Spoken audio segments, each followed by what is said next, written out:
que é magnífico nas Escrituras é que Deus não esconde as fraquezas de seus heróis. Por isso a Bíblia diz que Elias era um homem semelhante a nós. Por quê?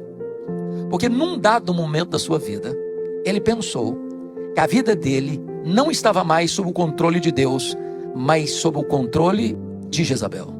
Todos nós corremos esse risco de tirar os olhos de Deus e colocar os nossos olhos numa pessoa, numa conjuntura política, numa conjuntura econômica, numa circunstância, numa situação. E toda vez que numa crise medonha você tira os olhos de Deus e põe os olhos em pessoas e põe os olhos nas circunstâncias, você também foge, você também teme, você acha que a vida já não faz mais sentido. É perder o foco. A mente dele está confusa. Ele tinha provas de que Deus livra, ele tinha provas de que Deus salva, ele tinha provas de que Deus protege, ele tinha evidências de que Deus não o deixaria na mão. Mas num dado momento ele perdeu isso. E ele temeu. E ele fugiu.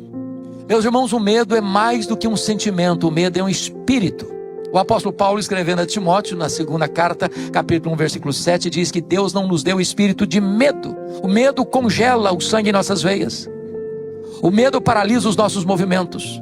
O medo embaça os nossos olhos. O medo enfraquece a nossa fé. O medo nos impede de crer, de confiar. É por isso que a Bíblia diz que o amor lança fora todo medo. Talvez você está aqui hoje e está assaltado pelo medo. Medo do que vai acontecer com o Brasil. Medo do que vai acontecer no futuro. Medo do que vai acontecer com a sua família. Medo do que vai acontecer com a sua empresa. Medo do que vai acontecer com os seus negócios. Medo do que vai acontecer com seus filhos. Medo do que vai acontecer no seu futuro. E o medo nos angustia e nos oprime. Entenda uma coisa, a sua vida está nas mãos do Deus vivo. A sua vida está sob proteção do Deus vivo. Quem tem o comando e o controle da sua história não são os poderosos deste século, é o Deus Todo-Poderoso.